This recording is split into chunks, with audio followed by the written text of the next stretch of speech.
यच्छृण्वतोपैत्यरतिर्वितृष्णा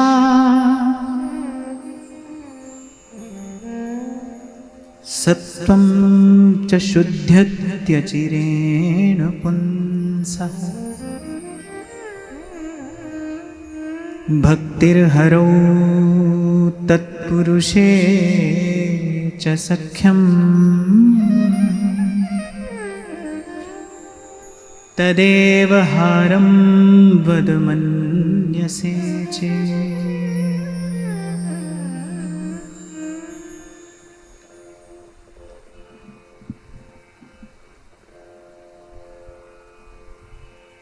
महाराज परीक्षित श्री सुखदेव जी महाराज से कह रहे हैं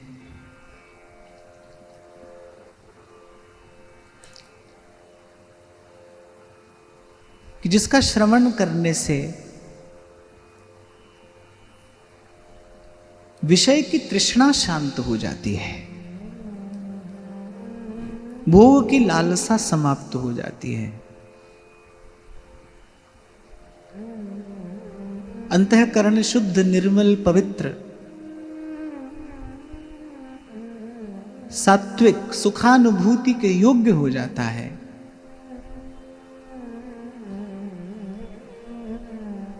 ऐसी मनोहारिणी भगवान की कथा हमें सुनाई है।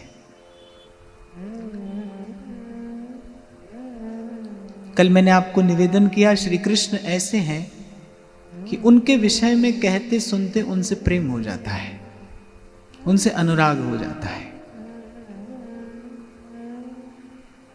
और संतों का तो ऐसा कहना है, और संत जो कहते हैं वो अनुभव के आधार पर ही कहते हैं। संतों का ऐसा कहना है, अगर किसी भागवत के मुख से, किसी भक्त के मुख से अगर श्री कृष्ण की बात सुनने को मिल जाए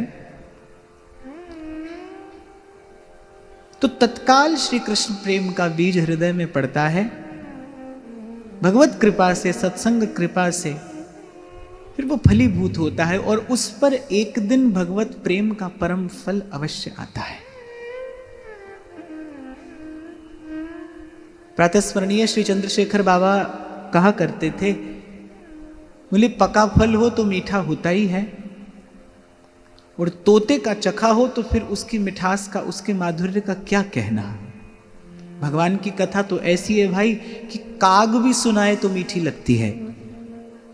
भगवत कथा ऐसी है, भगवान का गुण गाने के लिए किसी योग्यता की आवश्यकता नहीं, भगवान का गुण गाने के लिए सिर्फ एक भाव की आवश्यकता है। योग्यता हो न हो, कैसे भी गाइए, भगवान की लीला मीठी ही है, भगवान की कथा मधुर ही है, प्यारी ही है।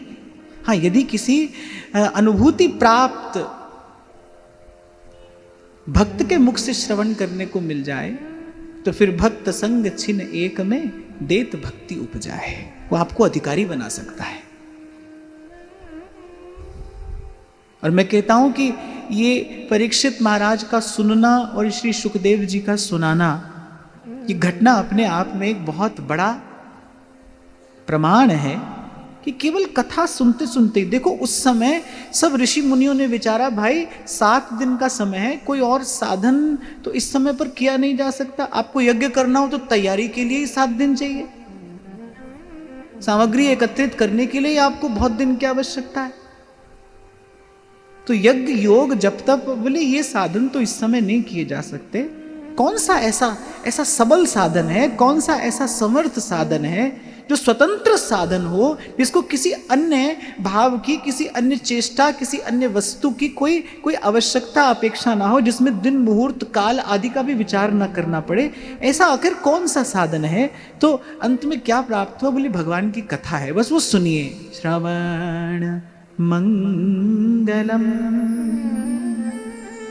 श्रीमदाततम। श्रवण मंगलम, जिसके श्रवण मात्र से ही जीवन में मंगल का आधान हो जाता है। श्रीमद् भागवत का फल क्या है? कृष्ण कथा का फल क्या है? यस्याम वै श्रूयमाणायाम कृष्णे परम पुरुषे भक्तिरुत्पद्यते।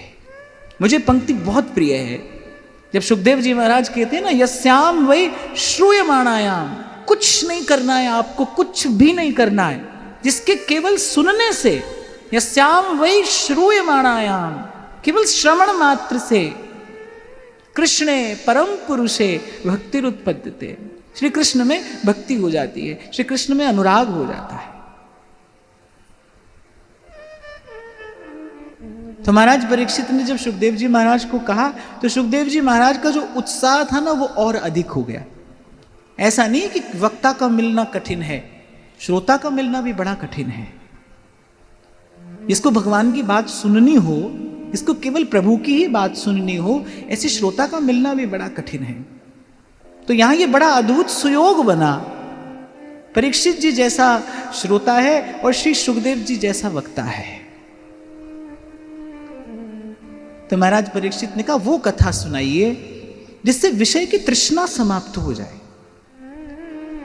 आपको स्मरण हो, मैंने पूर्व में भी कभी कहा था आपसे कि विषय के भोग से इतनी हानि नहीं है जितनी विषय के चिंतन से हानि है।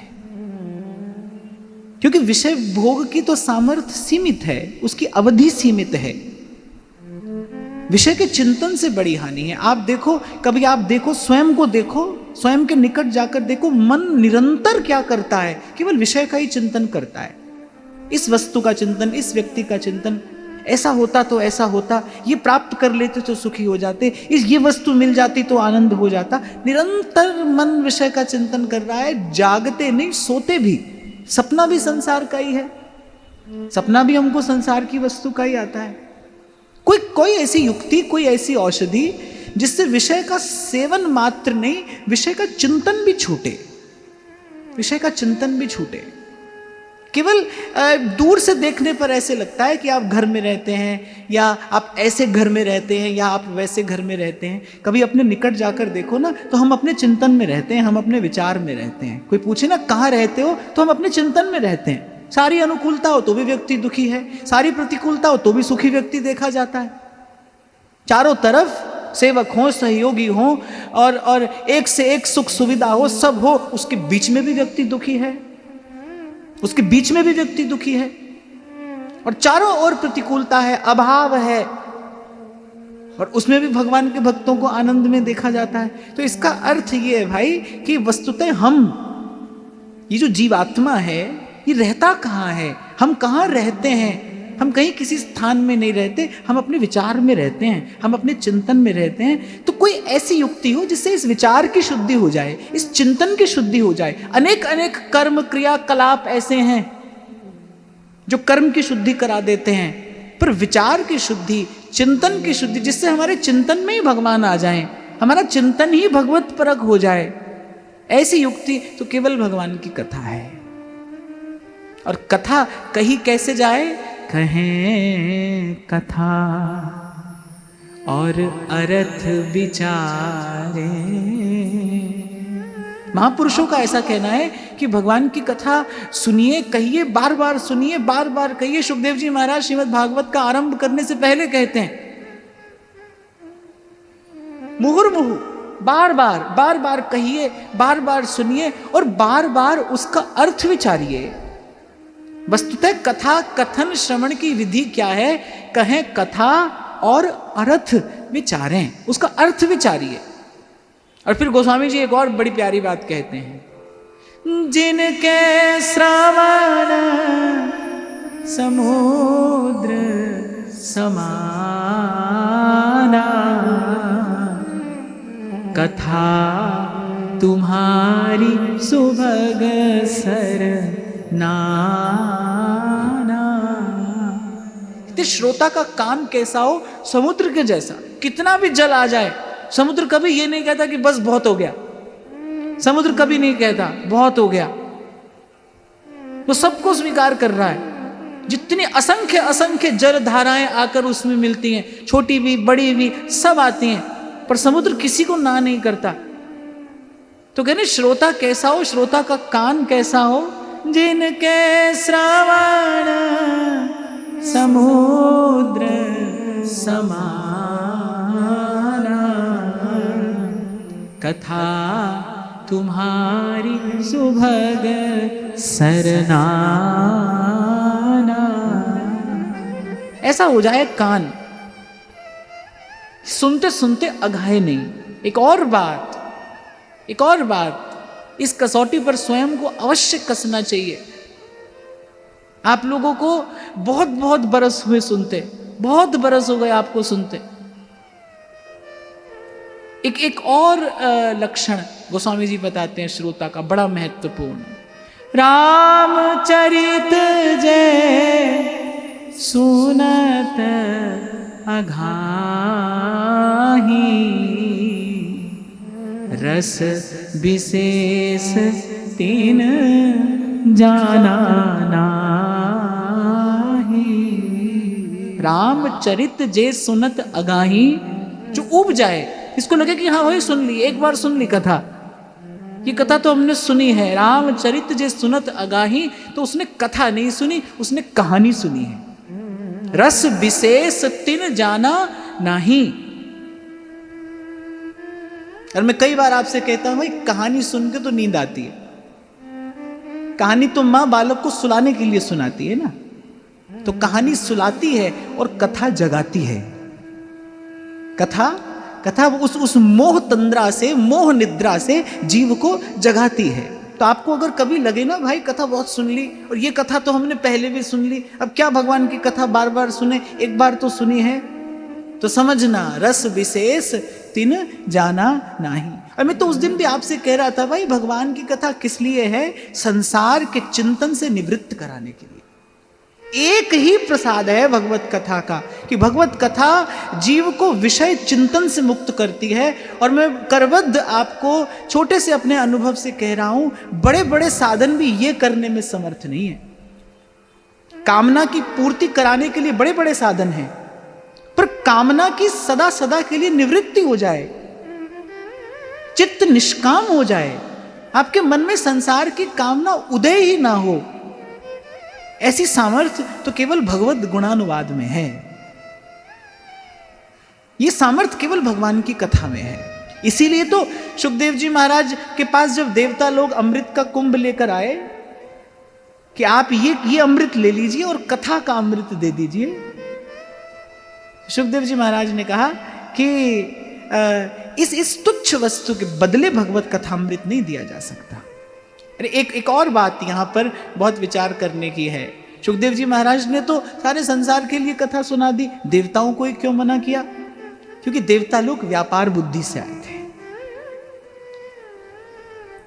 केवल श्रद्धा और विश्वास से ही भगवत कथा का श्रवण फलदायी है। कभी ये ना सोचिए कि हम बहुत बड़ी वस्तुएं हमारे पास, वो देकर भगवान की कथा सुन लेंगे। भगवान की कथा के बदले क्या दिया जा सकता है? बस श्रद्धा और विश्वास। भवानी शंकरौ वंदे श्रद्धा विश्वास रूपिणौ याभ्याम विना न पश्यन्ति। तो अगर श्रोता वक्ता मिल जाएं, योग्य श्रोता हो और योग्य वक्ता हो, फिर तो भाई ये दिव्य घटना घटती है, ये अद्भुत घटना घटती है। इसीलिए कल मैं आपको कह रहा था कि ये दिन जब आते हैं तो मुझे बड़ी प्रतीक्षा होती है वर्ष भर इन दिनों की। जब नंदोत्सव का समय आने लगता है तो मुझे लगता है कि भाई कुछ समय मिलेगा जब श्री ठाकुर जी की उन सुमधुर लीलाओं का चिंतन करेंगे। कृष्ण लीला चिंतन के लिए है। कृष्ण लीला का चिंतन विषय चिंतन से मुक्त कर देता है। हमारे डोंगरे जी महाराज तो बार बार कहते थे, बोले लाला का श्रृंगार करो तो क्या होगा? अपने मन के विकार दूर होंगे। प्रभु के श्रृंगार का दर्शन करने से मन का विकार दूर होता है। महाप्रभु ने कहा ना, नरवाहन प्रभु निहार, लोचन भर घोष नार, नखसिक सौंदर्य। और वो नखसिक सौंदर्य कैसा है? काम दुख निकंदिनी। श्री महाप्रभु कहते हैं, सौरत रस रूप नदी जगत पाविनी। प्रभु का रूप कैसा है? कि मन के विकारों को दूर करने वाला है। सुंदर का दर्शन सुंदर कर देता है। जो बाको देखे है जाई, सो रूपवंत है जाई।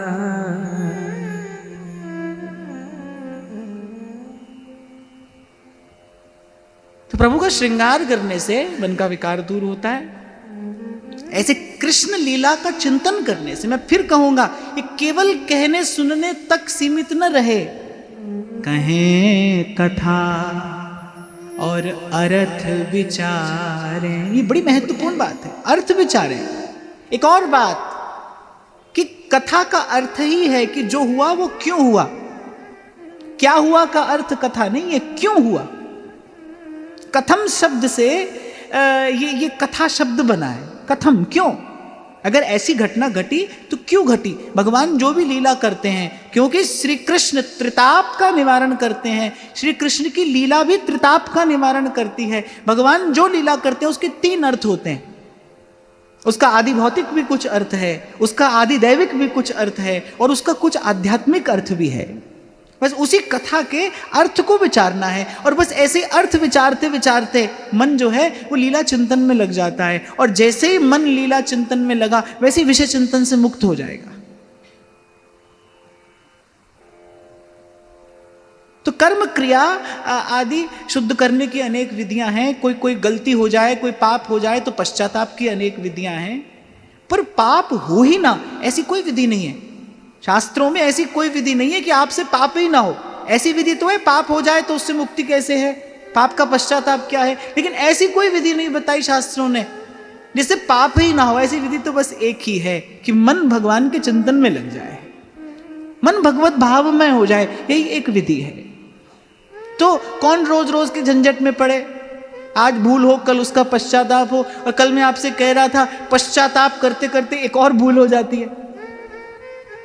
हमारे शास्त्रों ने जो विधियां बताई हैं पश्चाताप की, वो विधि पालन करते करते एक और पाप हो जाता है, अब उसका पश्चाताप करो। इसीलिए पाप पुण्य का ये दुष्चक्र कभी टूटता नहीं, छूटता नहीं। इसीलिए तो सूरदास कहते हैं, और भजे ते काज सरे। अंतिम बात, सार की बात, निचोड़ की बात, त्वाम शरणम प्रपन्नः। प्रभु के चरण पकड़ लीजिए, प्रभु की शरण में रहिए। त्वाम शरणम प्रपन्नः। और बड़ी अद्भुत सामर्थ्य प्रभु की शरणागति की सूरदास बताते हैं। चरण कमल वंदौ हरि राई, चरण कमल वंदो हरि राई। सब कहिए, चरण कमल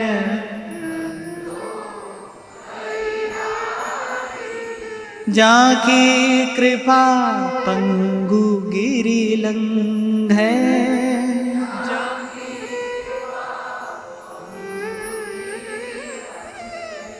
रंक चले सिर छत्र धराही,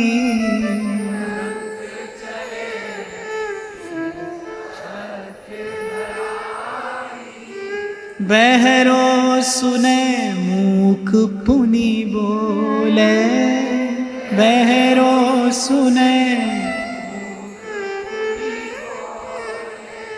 अंधरे को सब कछु दरसाही, अंधरे को सब कछु दरसाही। सूरदास स्वामी करुणा में, सूरदास स्वामी करुणा में, बार बार वंदो तिहि पाई, बार बार वंदो तिहि पाई। चरण कमल वंदो हरि राई, चरण कमल वंदो हरि राई। इसीलिए मैंने कहा था भाई, भगवान के जैसा भक्त का भक्त कोई नहीं है। श्री कृष्ण की एक एक चेष्टा, उनका चलना बोलना, उनका आना उनका जाना, सब केवल अपने भक्तों के लिए। कल मैं आपसे कह रहा था ना, परित्राणाय साधूनाम, बस केवल यही उनका कार्य है। बाकी कार्य तो प्रभु आते हैं तो लगे हाथ कर लेते हैं, पर आते केवल भक्त के लिए ही हैं। भक्त के भाव की रक्षा के लिए सुर संत हित लीन मनुज अवतार, निज इच्छा निर्मित तनु माया गुण गोपा। आप श्री कृष्ण का जो खड़ा होना है वो देखिए। आप देखो, ऐसे ठाकुर जी तिरछा चरण धरे खड़े हैं, कोई कितनी देर खड़ा हो जाएगा? ऐसा खड़े होने में श्रम पड़ता है, ऐसा करने में श्रम पड़ता है, श्रम बढ़ता है। सीधे खड़े होने में उतना श्रम नहीं है जितना ऐसे खड़े होने में। पर क्यों खड़े हैं? अपने चरण कमल की छाया जीव को प्रदान करने के लिए खड़े हैं। अपने चरण कमल का छत्र बनाया है प्रभु ने, स्थान दिया है जीव को। इसीलिए भक्त गाते हैं, अति दुर्लभ जग में, अति दुर्लभ जग में, अति दुर्लभ इन चरणों की छैया। जय जय कृष्ण कन्हैया, जय जय कृष्ण कन्हैया, जय जय कृष्ण कन्हैया, जय जय कृष्ण कन्हैया। सूरदास स्वामी करुणामय, सूरदास स्वामी करुणामय, बार बार वंदो तिहि पाई, बार बार वंदो तिहि पाई। बस श्री कृष्ण के चरण पकड़ लीजिए। कुछ भी हो, कैसी भी स्थिति आए, यूं भी भाई जीवन में सुख दुख आना ही है, आ ही रहा है और आता ही रहेगा। यूं भी जीवन जा ही रहा है और एक दिन जाते जाते चला जाएगा। संत कहते हैं कि दुर्लभ अवसर है, इसका लाभ लीजिए, पूरा पूरा लाभ लीजिए। और जीवन का लाभ, जीवन की सिद्धि यही है, प्रभु के चरण पकड़ लीजिए, प्रभु के चरण ना छूटें। सूरदास जी तो जीवन भर यही मंत्र गाते थे, हरि हरि हरि हरि सुमिरन करो और हरि चरणार विंद उर धरो, हरि हरि हरि हरि सुमिरन करो, बस प्रभु के चरण न छूटे। कल मैं आपको कुछ गर्भ स्तुति का संकेत कर रहा था। ब्रह्मादिक देवता स्तुति करते और अंत में यही बात कहते, प्रभु त्वाम शरणम प्रपन्ना, आपकी शरण में है, बस आपकी शरण में है। प्रभु की शरणागति का यही भाव हृदय में धारण करते हुए हम कथा में आगे बढ़ते हैं। एक बार सब प्रेम से कहना, गिरिराज धरण श्री जी तमरी शरण, गिरिराज धरण श्री जी तमरी शरण, गिरिराज धरण श्री जी तमरी शरण, श्री जी तमरी शरण वल्लभ तमरी शरण, श्री जी तमरी शरण वल्लभ तमरी शरण, श्री जी तमरी शरण वल्लभ तमरी शरण, श्री जी तमरी शरण वल्लभ तमरी शरण, गिरिराज धरण श्री जी तमरी शरण, गिरिराज धरण श्री जी तमरी शरण। तो हम कथा का आरंभ करेंगे नंदोत्सव के बाद से, क्योंकि नंदोत्सव तो नंदोत्सव के दिन ही होगा। तो प्रभु का प्राकट्य हुआ है और नंद बाबा विचार कर रहे हैं कि शिष्टाचार भी है, और कंस के स्वभाव का विचार करते हुए नंद बाबा ने सोचा कि भाई ऐसे राजा को तो भेंट पूजा से प्रसन्न रखना ही चाहिए। देखो, व्यक्ति भला हो तो भले कम दो, देर से दो, पर कोई ऐसा व्यक्ति आपके पल्ले पड़ जाए तो पहले उसका समाधान कर दो। नीति यही कहती है, सबसे उलझने में लाभ नहीं होता। किसी किसी को नीति से, युक्ति से साध कर रखा जाता है। तो नंद बाबा ने यही विचार किया, भाई ये कंस है, महाराज उग्रसेन यदि सिंहासन पर होते तो बात दूसरी थी, पर तो बड़ा दुष्ट है, जिसने अपने पिता को कारागार में डाल दिया, जिसके भय से पूरी प्रजा पीड़ित है, आतंकित है। तो नंद बाबा ने मन में विचार किया, भाई हमारे यहाँ ऐसा भव्य उत्सव हुआ है, तो भाई वैसे शिष्टाचार भी है और नीति भी यही कहती है कि पहले जाकर कंस को भेंट पूजा से प्रसन्न कर लेना चाहिए। नंद बाबा बड़े भोले चल दिए। अब जहां नंद बाबा का शिविर था वहां श्री वसुदेव जी नंद बाबा से मिलने के लिए आए, और भागवत के विद्वान चिंतकों ने इस घटना का विशेष चिंतन किया। आप देखिए, जब श्री वसुदेव जी नंद बाबा से मिले हैं तो वो स्थिति कैसी है कि वसुदेव जी की पीड़ा का कोई अंत नहीं है। उन्होंने अपने आंख के सामने जो देखा उससे अधिक पीड़ा और कोई जीवन में क्या देख सकता है। वसुदेव जी की पीड़ा का कोई अंत नहीं है और नंद बाबा के सुख का कोई पारावार नहीं है। ऐसी स्थिति में नंद बाबा और वसुदेव जी मिले हैं। और देखिए, ये दोनों महापुरुष जब वार्ता करते हैं तो कैसी करते हैं। वसुदेव जी केवल नंद बाबा के सुख की ही चर्चा करते हैं, वो अपना दुख नहीं बताते कि नंद बाबा के रस में क्यों विरस किया जाए। और नंद बाबा ऐसे हैं कि हृदय में उनके आनंद का समुद्र हिलोरे ले रहा है, लेकिन वसुदेव जी के सन्मुख आते ही वो अपना सुख किंचित भी प्रकट नहीं करते हैं। एक दुखी है और अत्यंत दुखी है, और एक सुख में भरा है, पर एक दूसरे के सुख का विचार करते हुए नंद बाबा ने वसुदेव जी के दुख का विचार किया, उनकी पीड़ा का विचार किया कि ऐसे समय में यदि हम अपने सुख की बात करेंगे तो ये उचित नहीं है। और वसुदेव जी कैसे धीर और उदार महापुरुष हैं।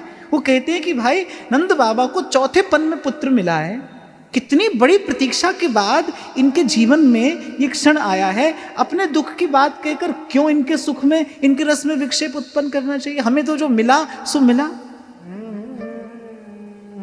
तो मैं कई बार चिंतन करता हूं कि ये छोटी छोटी घटनाएं हमें जीवन जीना सिखाती हैं। इसीलिए मैंने कहा, भगवान की प्रत्येक लीला वो आदि भौतिक स्तर पर भी कोई संदेश देती है, वो आदि दैविक स्तर पर भी कुछ समझाती है, और उसका आध्यात्मिक कारण तो है ही है, उसका तो विचार करना ही चाहिए। बड़ा सुख हो ना, कोई दुखी व्यक्ति मिले तो अपनी बात ना कहिए, पहले उसके दुखी मन को सांत्वना दीजिए। ये सिखाया गया यहां, ये दो महापुरुष अपनी वार्ता से सिखाते हैं। और भागवत के विद्वान इस घटना का बड़ा चिंतन करते हैं कि देखो, नंद बाबा के सुख का पारावार नहीं है, सुख संभल नहीं रहा नंद बाबा से। लेकिन जैसे ही वसुदेव जी सामने आए, नंद बाबा ने धीरज धर लिया। और वसुदेव जी वो इतने दुखी हैं, पर नंद बाबा के सुख का विचार करके वो कहते हैं, भाई एक क्षण के लिए अपना दुख एक और रख दो, हमारा दुख तो जो है सो है, पर इस समय तो नंद बाबा की प्रसन्नता में प्रसन्न हो जाना चाहिए। और ऐसे ही निर्मल हृदय के आसपास भगवान खेलते हैं। ऐसा निर्मल हृदय हो तो ही भगवान आसपास मिलेंगे आपको। तो श्री वसुदेव जी ने नंद बाबा से कहा कि आप बड़े भोले हैं, पर मैं कंस को जानता हूं। कंस शब्द का अर्थ ही क्या होता है? जिसकी वृत्ति कसाई के जैसी हो, माने बिल्कुल दयाहीन, जिसके मन में दया नहीं है।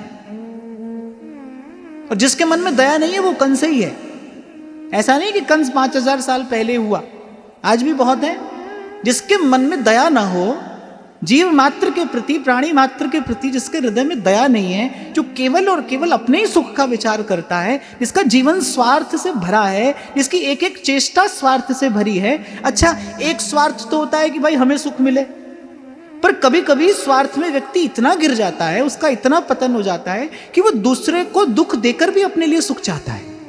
देखो, मैं आपको एक बात यहां पर कहूं कि निष्काम होना ये तो सत्संग की कृपा से ही होता है, गुरुजनों की कृपा से होता है। अपने लिए सुख हम चाहें ये कोई बुरी बात नहीं है, पर किसी को दुख देकर अपने लिए सुख न चाहें।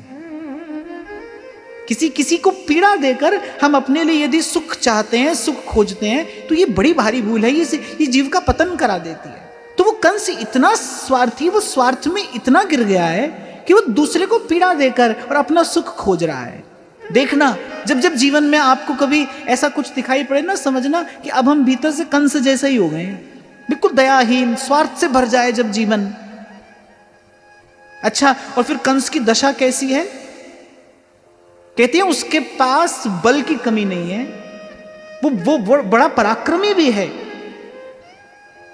और बड़े बड़े मायावी दानव उसके मित्र हैं, बड़े बड़े असुर उसके मित्र हैं, बहुत बड़ी सेना है उसके पास, उसका स्वयं का बल भी कुछ कम नहीं है। पर कंस सोते जागते कैसा है? भयभीत। उसको एक क्षण के लिए भी सुख नहीं है, उसको एक क्षण के लिए भी चैन नहीं है। जब जीवन स्वार्थ से भर जाए ना, आप अपने आसपास भाई कितनी मर्जी सुख सुविधा की सामग्री जुटा लेना, लेकिन भीतर से आप भयभीत ही रहोगे, भीतर से आप चिंतित ही हो, भीतर का क्लेश आपको एक क्षण के लिए भी चैन से रहने नहीं देगा। इसीलिए सुखी जीवन जीने की विधि जो संतों के पास है, कबीर कहते हैं अपना सा जीव सबको जाने, सहज मिले अविनाशी। अपना सा जीव सबको जाने, जीवे दया नामे रुचि।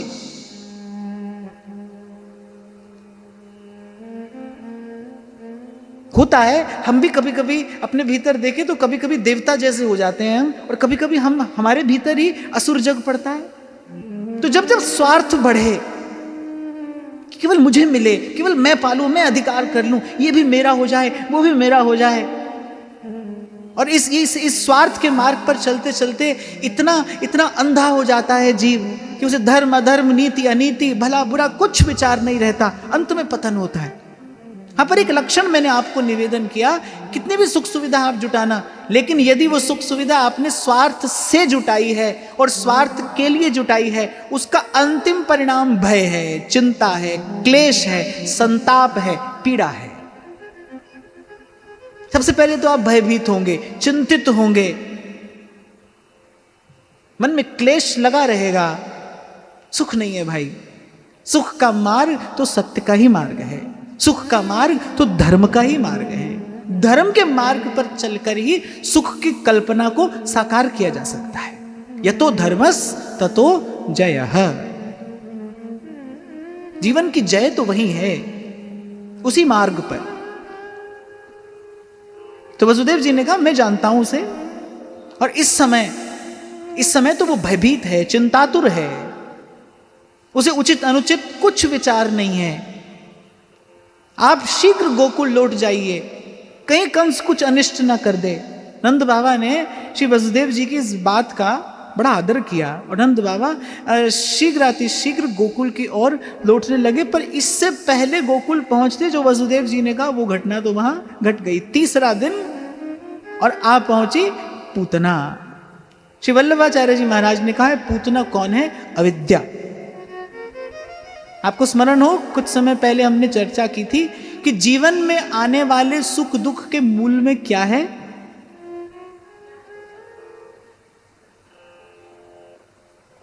जीवन में आने वाले सुख दुख के मूल में है पाप और पुण्य। पाप और पुण्य के मूल में क्या है? पाप और पुण्य के मूल में है जीव की वासना, और वासना के मूल में क्या है? अविद्या। वासना के मूल में अज्ञान।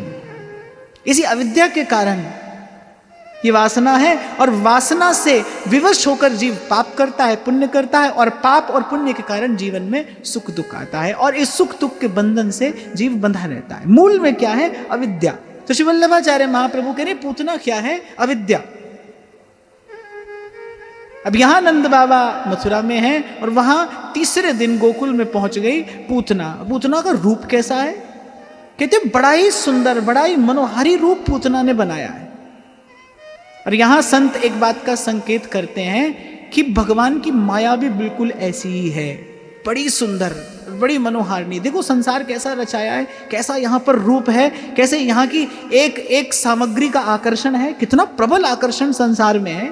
इसीलिए तो भाई बड़े बड़े प्रवचन उपदेश व्याख्यान दे देने से संसार की माया नहीं छूटती, माया माया करने से माया नहीं छूटती, माया की निंदा करने से माया नहीं छूटती।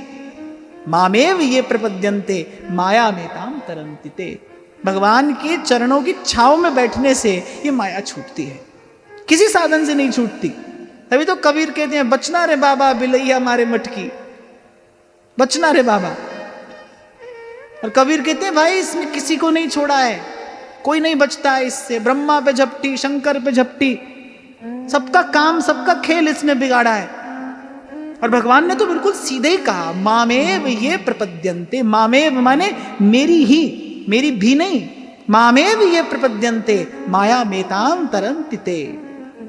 जो कदापि माधो भजे माया चेरी होए। नहीं तो माया को सब जग भजे और माधो भजे न कोई। सुखदेव जी महाराज पूतना के भी श्रृंगार का वर्णन करते हैं। ताम केशबंद व्यतिशक्त मल्लिकाम, सुंदर केश रचना, अत्यंत गौर वर्ण, अद्भुत श्रृंगार, बहुमूल्य आभूषण पूतना ने पहने हैं। और हाथ में क्या है? हाथ में बड़ा सुंदर कमल है, और उस कमल को घुमाती वो गोकुल की वीथियों में डोल रही है। जो भी उसको देखता है बस वही मोहित हो जाता है, वही आकर्षित हो जाता है। और चिंतक कहते हैं कुल मिलाकर पूतना क्या है? कंचन और कामिनी। अत्यंत सुंदरी है, अत्यंत रूपवती है, और अत्यंत बहुमूल्य आभूषण उसने पहने हैं, बड़ा सुंदर उसका श्रृंगार है। पूतना कुल मिलाकर क्या है? कंचन और कामिनी। बोले कोई भगवान के मार्ग पर चले तो सबसे पहले पूतना आती है। पूतना माने कंचन और कामिनी। सबसे पहला विघ्न जो आता है वो यही आता है। अच्छा देखो, सबने उसको मार्ग दे दिया। संसार बिल्कुल ऐसा ही है। व्यक्ति का उद्देश्य, व्यक्ति का भाव कैसा भी हो, पर हम तो उसके रूप को ही देखकर उसको आदर देते हैं ना। देखते हैं कि भाई देखने में कैसा है। और बड़े बड़े ज्ञानियों से भूल हो जाती है। जनक की सभा में अष्टावक्र जाते हैं, और महाराज जनक की सभा में तो बड़े बड़े ज्ञानी बैठते हैं, पर वो सब अष्टावक्र को देखकर हंसने लगते हैं। उन्होंने केवल अष्टावक्र का बाह्य रूप देखा, शरीर उनका कोई बहुत सुंदर नहीं है, केवल उनका बाह्य रूप देखा और वो देखकर हंसने लगे। अष्टावक्र ने कहा कि भाई मुझे लगता है मैं आज गलत स्थान पर आ गया। मुझे तो लगा था यहाँ कुछ ब्रह्मज्ञानी बैठे होंगे जिनकी दृष्टि में ब्रह्म के अतिरिक्त कुछ और नहीं होगा, तत्व के अतिरिक्त कुछ और नहीं होगा, पर यहाँ तो कुछ और है। और संसार की चाल, संसार की गति ऐसी है। सेवक जी कहते हैं गुणमानी संसार। संसार केवल यही देखता है कि भाई व्यक्ति देखने में कैसा है। और आज तो ऐसी स्थिति है भाई कि केवल आपके वस्त्रों से ये आंक लिया जाता है। अरे आपकी छोड़ो, आज तो ये देखा जाता है, बोले महाराज जी आए कौन सी गाड़ी में थे, महाराज जी के पास कितना बड़ा आश्रम है, महाराज जी के पीछे कितने शिष्य हैं। आजकल तो संसार के लोग संतों को भी इसी कसौटी पर कसते हैं। तो संसार की रीति ऐसी है भाई, संसार की चाल ही ऐसी है। अगर भाव का आदर कहीं होता है तो केवल भगवान के दरबार में होता है। भगवान नहीं देखते, भगवान नहीं देखते। ध्रुवदास जी कह रहे कोटि भांति भावे अपरस रहो सपरस रहो, उनको तो एक प्रीत की सच्चाई सो काम है। गोस्वामी जी कहते हैं हे दरबार दीन को आदर रीति सदा चली आ। भगवान के दरबार में भक्त की भावना का आदर होता है। ठाकुर जी ये नहीं देखते कि भाई कोई क्या लाया है, वो देखते हैं कैसे लाया है। संसार क्या देखता है? क्या लाया है। संसार ये नहीं देखता कैसे लाया है। हम जब शायद सूरदास जी की चर्चा कर रहे थे ना, तो मैंने कहा कि देखो अपनी बेटी को तो माता पिता प्रसन्न होकर देते हैं, पर बेटी की सास को, ननद को, उसके रिश्तेदारों को कौन देता है प्रसन्न होकर? कोई देता है? कोई नहीं देता है। वो भी जानते हैं कि भाई ये कोई राजी खुशी तो लेकर आए नहीं है, पर वो ये देखते हैं भाई क्या लाए हैं, कैसे लाए हैं, इससे क्या लेना देना है, क्या लाए हैं, ये महत्वपूर्ण है। संसार में जो आदर है, मान है, सम्मान है, वो वस्तु देखकर है, और प्रभु के दरबार में जो आदर है, सम्मान है, वो भाव देखकर है। क्या लेकर गए थे सुदामा? चिवड़ा, वो भी मांग कर, पर वो जो चिवड़ा मांग कर ले गए, एक तो उसका मूल्य वहां बढ़ गया। इसका अर्थ क्या है कि अभाव में भी भगवान की सेवा नहीं छोड़ी। भगवान के पास कैसे जाना है, अभाव में भी उन्होंने इस बात का विचार किया कि भाई ऐसे खाली हाथ नहीं जाना चाहिए। पत्र पुष्प कुछ भी हो, पर भगवान के पास लेकर जाना चाहिए। और फिर दो बातों से आप देखो, 2 लोक का वैभव द्वारिकाधीश ने दिया ना, 2 बातों से उस चिवड़े का मोल बढ़ा। एक तो सुदामा अभाव में भी लेकर जा रहे हैं, उस नितांत अभाव की स्थिति में भी वो कह रहे नहीं भाई खाली हाथ नहीं जाएंगे, कुछ तो लेकर जाएंगे। वो उस समय भी लेकर जा रहे हैं। और दूसरा, जब पहुंचे तो उस वस्तु को छुपा रहे हैं। वो जो संकोच था ना, उसने उसका मूल्य इतना बढ़ाया उसे अमूल्य कर दिया। तो दो बातों से उसका मोल बढ़ गया।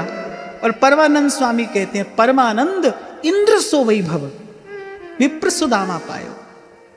वेद पुराण भागवत भाखें कियो भक्तन मन भायो, और परमानंद इंद्र सो वैभव विप्र सुदामा पायो। दो मुट्ठी चिवड़े के बदले।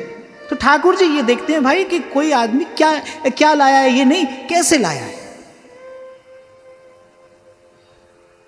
कोई कैसे लेकर आया है।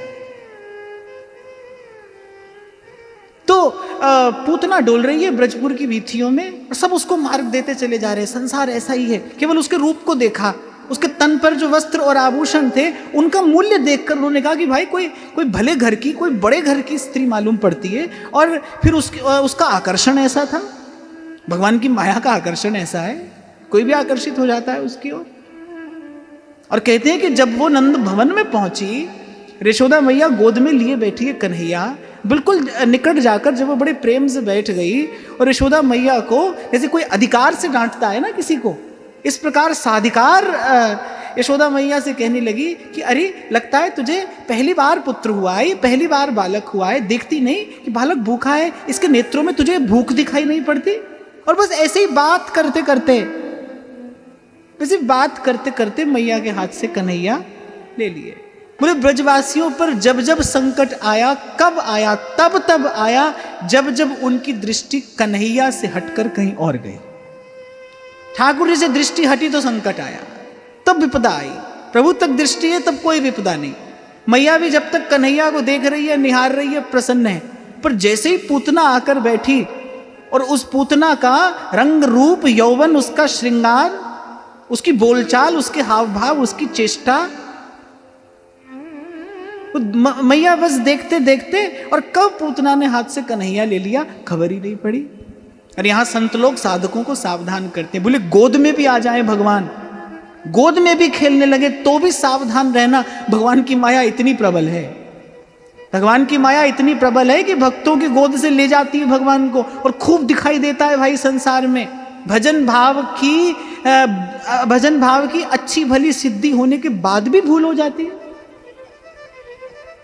इसीलिए तो बार बार आपसे कहा जाता है भाई कि कुछ भी करना पर सत्संग में बने रहना।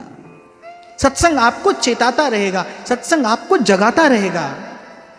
तभी कबीर कहते हैं गहरी नदियां और नाव पुरानी, गुरु चरणों से लगे रहना। तभी कल मैंने आपको निवेदन किया, ज्ञान का मार्ग ऐसा है, सिद्धि होने के बाद मार्ग छूट जाता है, कर्म का मार्ग ऐसा है, पर भक्ति का मार्ग ऐसा नहीं है। भक्ति का मार्ग तो ऐसा है कि जिस मार्ग से चलकर भगवान मिले, भगवान को मिलने के बाद उस मार्ग को और कस के पकड़ लिया जाता है।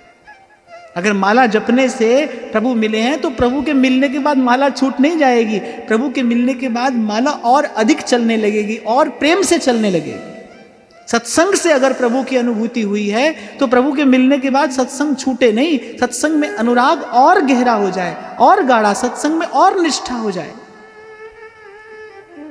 तो आप देखो मैया के गोद से ले लिए पूतना ने कन्हैया। अविद्या ऐसी है, आपके भाव से ले जाएगी भगवान को। जैसे ही संसार के आकर्षण की ओर दृष्टि जाए, और मैं कहता हूं कि साधक को अपनी कसौटी स्वयं बनना चाहिए और बने रहना चाहिए। अपने आप को देखते रहिए कि मेरे मन में संसार के प्रति कितना आकर्षण है। कम से कम स्वीकार तो करिए, आपकी स्वीकारोक्ति तो हो। देखिए, अपने आप को देखिए, टटोलिए कि मेरे मन में संसार के प्रति कितना आकर्षण है, संसार का रूप मुझे कितना आकर्षित करता है। और अगर संसार के प्रति आकर्षण है तो इसका अर्थ यही है कि अर्थात अभी भगवद रस की अनुभूति नहीं हुई होती तो संसार का आकर्षण शिथिल पड़ जाता। अरे भक्त नाचते गाते ही भव सिंधु से पार हो जाता है। मीरा तो कहती है, मोह लागी लगन गुरु चरणन के, मोह लागी लगन गुरु चरणन की, भव सागर सब सूख गयो है, भव सागर सब सूख गयो है, फिकर नहीं मोहे तरनन की मोहे लागी लगन गुरु चरणन की। और थोड़ा सा ऐसा अनुभव मैंने भी अपने जीवन में किया है। भाई आप श्री जी की अष्टयाम सेवा में लगे रहो, आप देखो कुछ सोचने का समय ही नहीं है।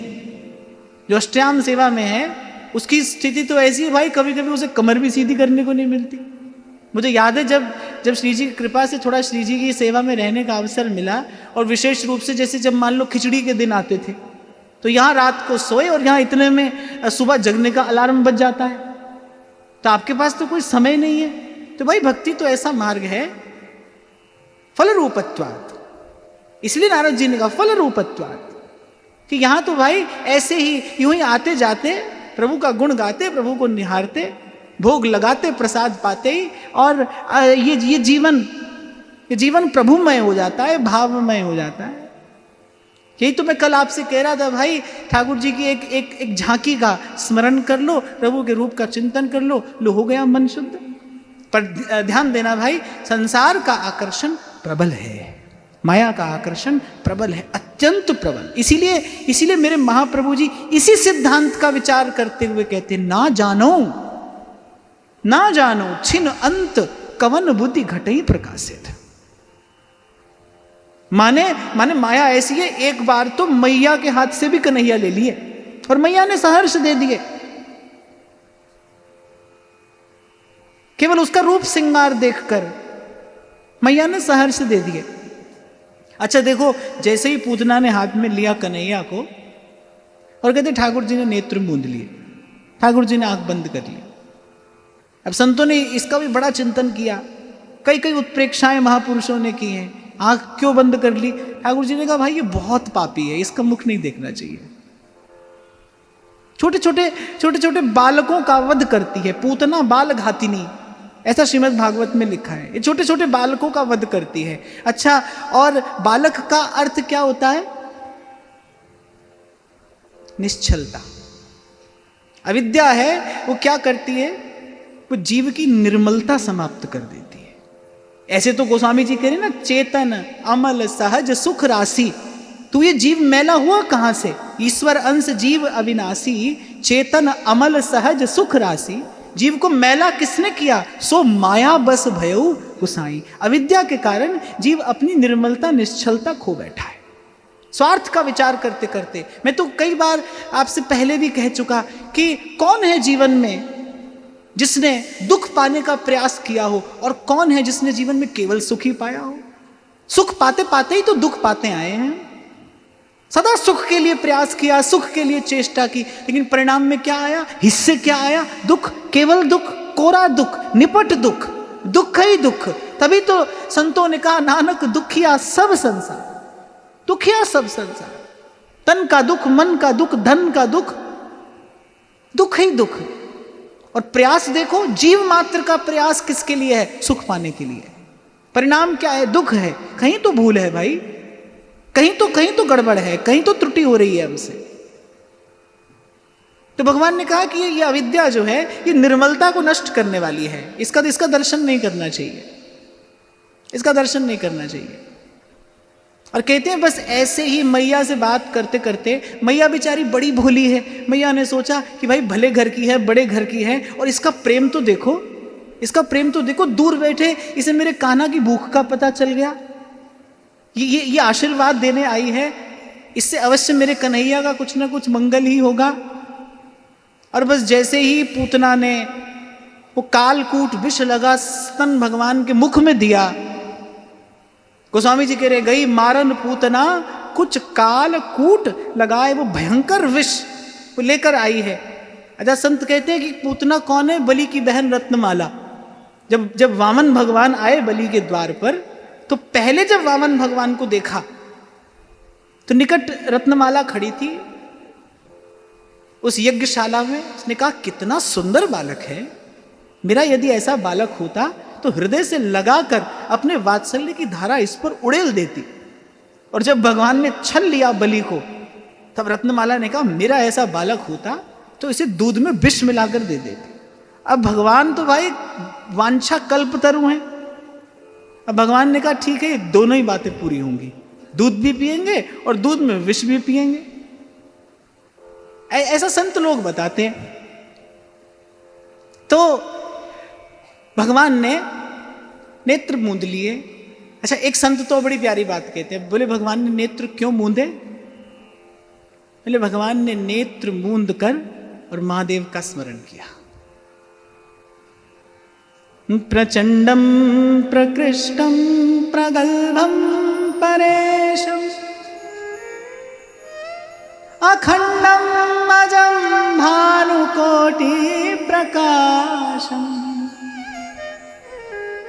त्रयः शूल निर्मूलनम शूलपाणिम भजेऽहं भवानी पतिं भावगम्यम।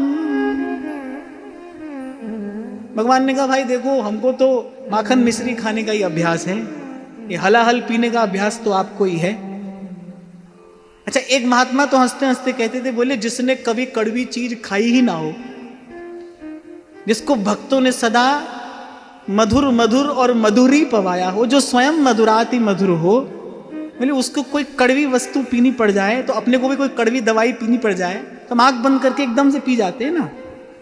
अब पूतना ने दिया कालकूट मुख में, अब तो जट ठाकुर जी ने आंख मूंद ली और महादेव का स्मरण किया। बोले आप आइए प्रभु, विष आप पीजिए, दूध हम पिएंगे। बोले भेंट तो लौटा नहीं सकते ठाकुर जी, ऐसे भाई जो लेके जाए स्वीकार तो करेंगे, कुछ भी लेकर जाए, कोई भी लेकर जाए, अस्वीकार तो वहां किसी को भी नहीं किया जाता, लौटाया तो इस द्वार से किसी को भी नहीं जाता। यहां पर संत कहते हैं भाई गई मारन पूतना कुछ काल कूट लगाए, मातु की गति दई ताहि कृपाल जादरा। यही बात मैं आपको भी कह रहा था, ठाकुर ये नहीं देखते कोई क्या लाया है, कैसे लाया है। बोले बन के तो माता आई है ना, दूध पिलाने आई है ना, तो ठाकुर जी ने कहा निर्णय तो इसका इसी आधार पर होगा, मातु की गति दई ताहि कृपाल जादवरा। और गोस्वामी जी तो कहती है बिरद हेतु पुनीत परिहर पामरन पर प्रीत। बोले जो पवित्र आत्मा है उनको तो ठाकुर जी बाद में देखते हैं, ऐसी कवन प्रभु की रीत। फिर भगवान की कौन सी रीत है ये, आखिर प्रभु का कैसा विधान है? ऐसी कवन प्रभु की रीत, बिरद हेतु पुनीत परिहर पामरन पर प्रीत। जो पापी है बोले पहले इसका उद्धार करेंगे। अरे भक्तों से मिल लेते पहले, तीसरे दिन पूतना, फिर उसके बाद तृणावर्त, फिर उसके बाद और जाने कितने कितने उत्पात हुए। भक्तों से तो भगवान बाद में मिले जाकर, तो पहले भक्तों से मिले। बोले नहीं, भक्तों से बाद में मिलेंगे, पहले इन पापियों का उद्धार कर लें। पुनीत परिहर पामरन पर प्रीत। तो महादेव का स्मरण किया। कलातीत कल्याण कल्पांतकारी सदा सज्जनानंद दाता पुरारी चिदानंद संदोह मोहापहारी प्रसीद प्रसीद प्रभो मन्मथारी प्रसीद प्रसीद प्रभो मन्मथारी। तो महादेव ने विष पिया, कन्हैया ने दूध। और सुखदेव जी महाराज कहते बोले दूध के साथ साथ पूतना के प्राण भी। अब जब पूतना व्याकुल होने लगी, जब श्री कृष्ण प्राणों का आकर्षण करने लगे, खींचने लगे प्राण। अच्छा, अब तक तो वो सुंदर रूप, वो सुंदर श्रृंगार, पर जैसे ही जीव भजन करने लगता है, जैसे ही जीव भजन करने लगता है, क्या होता है, भजन के प्रकाश में भगवान की माया दिखाई पड़ने लगती है। उस माया का जो वास्तविक रूप है वो दिखाई पड़ने लगता है। जो शरीर सुख भोग का साधन आज मालूम पड़ता है, जब जीव भजन करने लगता है, उस भजन के प्रकाश में जीव को दिखाई पड़ता है कि कुछ और नहीं है, हाड़ और मांस का पिंड है। इसमें सुख बुद्धि कितनी भारी भूल है। भजन से पहले भजन से पहले जो सुख की सामग्री दिखाई पड़ती है, भजन के प्रकाश में माया का वास्तविक स्वरूप प्रकट होता है, संसार का वास्तविक स्वरूप प्रकट होता है, संसार की क्षण भंगुरता का बोध हो जाता है। और इसी प्रकार जीव बचता है, इसी प्रकार भजन जीव को बचाता है। संत भी इसी संसार में ही रहता है भाई, भक्त भी आपके हमारे बीच में ही रहता है, पर हमें जो दिखाई पड़ रहा है भक्त वो नहीं देख रहा। भजन के प्रकाश में माया का वास्तविक स्वरूप, उसकी जो कुरूपता है वो सामने आ जाती है, वो जो मुलम्मा चढ़ा है वो उतर जाता है। अब जब खींचने लगे भगवान पूतना के प्राण और वो व्याकुल हुई तो अपना वास्तविक स्वरूप प्रकट कर दिया उसने। और जब वास्तविक स्वरूप प्रकट किया तो बड़ा भयंकर रूप पूतना का। कितने जन तो वहां पर उस पूतना को देखकर अचेत हो गए। अब श्री ठाकुर जी ने मन में विचार किया कि भाई किया क्या जाए, क्योंकि पूतना बार बार कह रही है छोड़ छोड़, और कन्हैया कह रही भाई छोड़ना ओढ़ना हमें नहीं आता। अब एक बार पकड़ लिया तो पकड़ लिया, यहां तक आ गई हो तो अब तुम्हें कैसे छोड़ दें। लेकिन श्री ठाकुर जी ने मन में यह भी विचार किया, कहते हैं कि बड़ा लंबा चौड़ा पूतना का वो देह था। ठाकुर जी ने मन में विचार किया, बोले यहां गिरेगी तो यहां की हमारी सब लता पता बिगाड़ देगी। महाराज जी, श्री गोपालाचार्य जी महाराज तो बड़े प्रेम से सुनाते थे इस कथा को। कहते जैसे आपने कभी देखा हो बालक जैसे कोई चूसने वाला फल होता है ना, उसको चूसते हैं और फिर उसकी गुठली थोड़ी दूर फेंक देते हैं, ऐसे बालक खेल करते हैं। फिर ठाकुर जी ने कहा भाई हमने भी इसके प्राण चूस लिए, अब थोड़ा दूर करके फेंकें। अब जब उसका वास्तविक स्वरूप प्रकट हुआ और वो आकाश मार्ग में उड़ने लगी, तब जैसे बच्चे को ऊपर उछालो तो बच्चा हंसता है ना, तो ऐसे ही श्री ठाकुर जी बड़े प्रसन्न।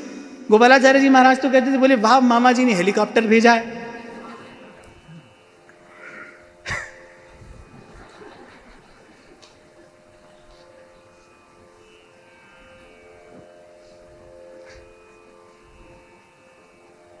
श्री राधा रमण हरि गोविंद जय जय, राधा रमण हरि गोविंद जय जय, श्री राधा रमण हरि गोविंद जय जय, राधा रमण हरि गोविंद जय जय। तो गोकुल से दूर मथुरा की ओर, जहां कंस का बाग बगीचा था, उस ओर उस पूतना का भारी भरकम देह गिरा। श्री ठाकुर जी यहां उसके वक्षस्थल पर बैठे क्रीड़ा कर रहे हैं, प्रसन्न। अब बहुत से गोप ग्वाल तो नंद बाबा के साथ गोकुल गए थे, वो तो अभी मार्ग में ही थे, कुछ एक वहां थे। पर आप देखो, संत कहते हैं कि किसी की सामर्थ्य नहीं है, किसी की हिम्मत नहीं पड़ रही है जो जाए और पूतना के वक्षस्थल से कन्हैया को उठा लाए। कह रहे गोप ग्वाल नहीं गए, पर गोपियों ने एक क्षण का भी विचार नहीं किया, दौड़ कर गई और कन्हैया को उठा लाए। संत कहते हैं भाई जो प्रेम गोपी के हृदय में है वैसा प्रेम कहीं और दिखाई नहीं पड़ता। हमारे ध्रुवदास जी कहते हैं ना, पलकन को जैसे अधिक पुत्री न सो अति प्यार। अति प्यार का लक्षण क्या है कि कोई प्रेमास्पद की ओर यदि संकट आता है तो प्रेमी जो है वो प्रेमास्पद के सामने जाकर खड़ा हो जाएगा कि संकट पहले मेरा स्पर्श करेगा, मुझे लांघ कर मेरे प्रेमास्पद तक जा सकता है। इसे अति प्यार कहते हैं। तभी ध्रुवदास जी ने यह उदाहरण लिया, पलकन को जैसे अधिक पुत्री न सो अति प्यार। आप देखो आंख की ओर एक कण भी आने लगे तो सबसे पहले क्या होता है, पलक गिर जाती है। पलकों का नेत्रों की पुतलियों से अति प्यार है। और ऐसी झांकी सूरदास कराते, मैं फिर स्मरण करता हूं उसका। जब युद्ध के क्षेत्र में सारथी बने बैठे हैं द्वारिकाधीश, तो सूरदास कहते हैं, छातालो छाह किए शोभित हरि छाती, छातालो छाह किए शोभित हरि छाती, लागन नहीं देत कहूँ समर आँच ताती, लागन नहीं देत कहूँ समर आँच ताती। सूरदास जी तो कहते हैं, बोले दिव्यास्त्र की तो छोड़ो, बोले समर की गर्म हवा भी ठाकुर जी ने अर्जुन को नहीं लगने दी। छाता लो छाह किए शोभित हरि छाती, छाता लो छाह किए शोभित हरि छाती, छाता लो छाह किए शोभित हरि छाती, लागन नहीं देत कहूँ समर आछताती, लागन नहीं देत कहूँ समर आछताती। बस ऐसे ही गोप ग्वाल खड़े रह गए और गोपियां झट से दौड़ कर गई। मानो उनकी दृष्टि में पूतना का वो भयंकर देह, उसका वो भयंकर रूप है ही नहीं। प्रेमी जब इस संसार में रहता है ना, तो भाई संसार की प्रतिकूलता तो सबको ही कष्ट देती है। संसार की प्रतिकूलता सबको ही कष्ट देती है। यहां तो भगवान आते हैं, उनके पांव में भी कांटा लगता है। जब बन बन रघुनाथ जी डोलते हैं तो उनके पांव में भी कांटा चुभता है। तो संसार तो ऐसा ही है। पर जब प्रेमी रहता है ना इस संसार में, प्रेमी की दृष्टि यह वहां नहीं होती। गोपियों ने नहीं देखा, उनकी दृष्टि में नहीं आया पूतना का वो भयंकर रूप। उनके मन में किंचित भी भय नहीं है, कोई चिंता नहीं। प्रेम निर्भय कर देता है, निश्चिंत कर देता है।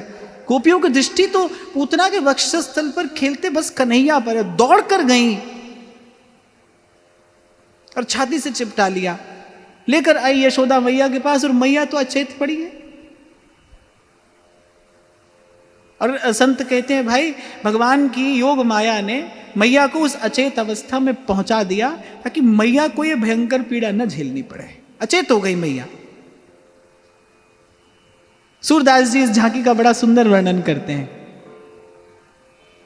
जसुमती विकल भई छिन कलना, जसुमती विकल भई छिन कलना, लेहु उठाई पूतना उरते, लेहु उठाई पूतना उरते, मेरो सुभग सावरो लाडलो ललना, मेरो सुभग सावरो लाडलो ललना।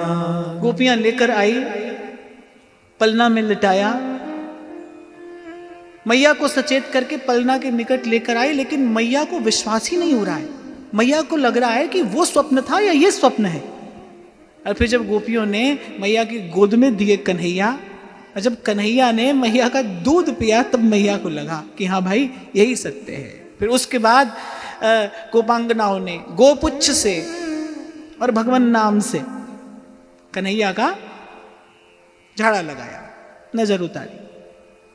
स्वामी श्री अखंडानंद जी महाराज बड़ी सुंदर एक बात यहां पर कहते थे।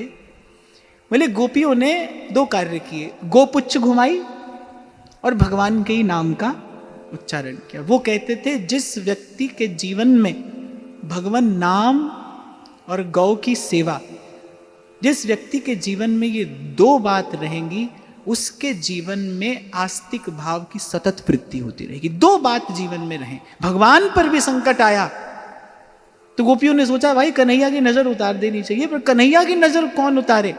अब कन्हैया की नजर तो कन्हैया के नाम से उतरेगी। कन्हैया का नाम और गौ की पुच्छ, गौ की पूंछ कन्हैया पर घुमाई। अरे श्री कृष्ण के ही नाम का उच्चारण किया, कृष्ण गोविंद गोविंद गोपाल नंदलाल, कृष्ण गोविंद गोविंद हे गोपाल नंदलाल, कृष्ण गोविंद गोविंद गोपाल नंदलाल, कृष्ण गोविंद गोविंद हे गोपाल नंदलाल। अब लोग प्रश्न करते हैं, सुखदेव जी महाराज ने भी इसका उत्तर दिया कि यदि कन्हैया ने पूतना को मैया की गति दे दी, फिर मैया को क्या गति देंगे?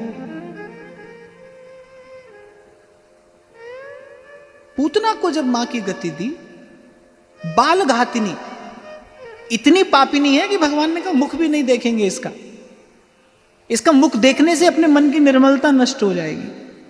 इतनी पापिनी को कन्हैया माता की गति देते हैं, तो माता को क्या गति देंगे? तो कहते हैं श्री कृष्ण के नेत्र सजल हो उठते हैं जब उनसे कोई ये प्रश्न पूछता है कि आप माता को क्या गति देंगे, और प्रभु कहते हैं कि माता को गति देने वाले हम कौन होते हैं? मैया को वात्सल्य के साम्राज्य सिंहासन पर बैठाकर हम सतत उनकी सेवा करें तो भी उनके ऋण से उर्ण नहीं हो सकते। ठाकुर जी कह रहे हैं मैया को गति देने वाले हम कौन है? मैया की उंगली पकड़कर हमने चलना सीखा है। मैया को गति देने वाले हम कौन? मैया की सतत सेवा करूं तो भी मैया के ऋण से कभी मुक्त नहीं हो सकता। संतों ने इस लीला का बहुत विचार किया। गोस्वामी जी कहते हैं ना, उमा राम स्वभाव जिन जाना, ताहि भजन तज भाव न आना। संतों ने इस लीला का बहुत विचार किया, श्री कृष्ण के स्वभाव का विचार किया है। कैसा प्रभु का स्वभाव है, वो ये नहीं देखते कौन आ रहा है, क्या ला रहा है, उसका भाव क्या है। और मैं तो कहता हूं कि यहां श्री कृष्ण ने एक प्रकार से पक्षपात करके पूतना का उद्धार किया है। उसकी चेष्टा, उसकी वृत्ति, सब कुछ तो अपवित्र है, सब अपवित्र है। उसका उद्देश्य भी पवित्र नहीं है, उसकी भावना भी अपवित्र है, पर मां का रूप लेकर आई है। तभी तो हमारे ध्रुवदास जी कहते हैं, भाई ऐसे हंसते खेलते जाने अनजाने भाएं कुभाएं, कोई हरि नाम ले ले उसका कल्याण होता है। और यदि कोई भाव से, प्रेम से, लाड़ से प्रभु को लाड़ लड़ाए, उसके सुख का क्या कहना है। किम पुनः श्रद्धया भक्त्या कृष्णाय परमात्मने। श्रद्धा और भक्ति के साथ यदि कोई भगवत भजन करे, फिर उसके सुख का, उसके आनंद का क्या कहना है, कौन वर्णन कर सकता है। और ये लीला चिंतन किस लिए है?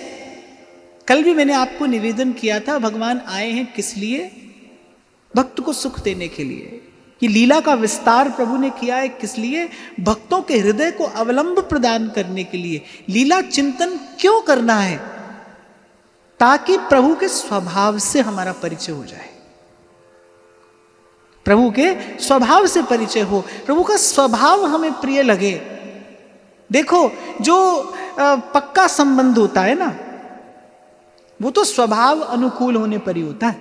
एक व्यक्ति दूर से बड़ा सुंदर दिखाई पड़ता हो, बड़ा सुंदर रूप हो, बड़ा आकर्षक हो, तो देखने में अच्छा लगेगा, आकर्षण भी होगा, आपका मन करेगा भाई इसके निकट जाए। और बोलने में हमारे जैसा हो तो क्या करोगे? माने जो संबंध सुदृढ़ होता है ना, वो प्रभाव से नहीं होता है, वो तो स्वभाव से होता है। किसी का प्रभाव देखकर आप आकर्षित हो सकते हैं, आपको आकर्षण होगा, आप उसका आदर भी कर सकते हैं। लेकिन प्रेम जो है वो प्रभाव से नहीं होता, प्रेम स्वभाव से होता है। स्वभाव अनुकूल हो जाए, स्वभाव यदि मधुर है, आप देखो अपने जीवन में भी देखो, यदि स्वभाव अनुकूल हो जाए तो फिर जीवन की गाड़ी अच्छी गति से निकल जाती है ना।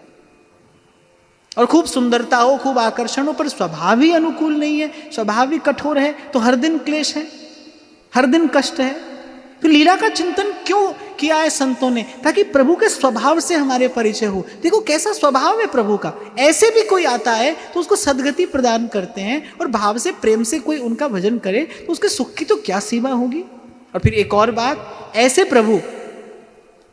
प्रभु जो ऐसे पापी का भी उद्धार कर देते हैं अपनी सहज दयालुता और कृपालुता से। ऐसे प्रभु, ध्रुवदास जी कह रहे, ऐसे प्रभु त्रैलोक मणि जिन न भजे चित लाए, पशु पंछी ताको सबे मानत अपनो राय। बोले वो तो पशु पंछियों से भी गया बीता है, वो तो पशु से भी बदतर है जो ऐसे प्रभु का भजन नहीं करता। अस प्रभु छाड़ भजई जे आना। ऐसे प्रभु को छोड़कर किसी और का भजन करे, ते नर पशु बिन पूछ समाना। वह बिना पूछ का पशु है। और पूर्व भी आपको स्मरण हो, मैंने कभी कहा था, श्री शरणानंद जी महाराज तो कहते थे, बोले पशु भी नहीं, पशु से भी गया बीता है। भजन के बिना जीवन पशुवत जीवन नहीं है, पशु से भी गया बीता है। क्योंकि पशु के पास तो बुद्धि विवेक नहीं है। पशु के पास तो ये विचार करने की सामर्थ्य नहीं है, पर मनुष्य के पास सामर्थ्य है। पशु के पास अपना कल्याण करने की सामर्थ्य नहीं है, मनुष्य समर्थ है, चाहे तो अपना कल्याण कर सकता है, पर नहीं करता तो ते नर पशु बिन पूंछ समाना। और श्री शरणानंद जी महाराज तो कहते थे पशु से भी गया बीता है, तो पशु से भी बदतर है। और अस प्रभु छाड़, ऐसे प्रभु, ऐसे प्यारे प्रभु, ऐसे मधुर प्रभु, जो मधुर ही मधुर है, मीठे ही मीठे, मधुराधिपते रखिलम मधुरम। तो ये कथन श्रवण होता रहे और इस कथन श्रवण के प्रसाद स्वरूप प्रभु की लीला का चिंतन होता रहे, और लीला चिंतन के प्रसाद स्वरूप इस मन को, देखो कितना बड़ा आश्चर्य है, सकल गुण के निधान प्रभु हैं, फिर भी हमारे मन को भाते नहीं। मन को भाए तो मन भजन करे, मन को कहां भाते हैं भगवान। और जीव मैला कुचैला, अयोग्य, अपात्र, अनधिकारी, फिर भी जिमि बालक राखे महतारी, ऐसे जननी की नाई प्रभु अपने प्रेम से, स्नेह से, वात्सल्य से जीव का पोषण करते हैं। बार बार वो बार बार विषय की ओर जाता है, प्रभु बार बार बाह पकड़कर उसे सत्संग का मार्ग देते हैं, उसे सद्मार्ग देते हैं, उसे उस मार्ग पर लाते हैं जो उनके चरणों तक आता है।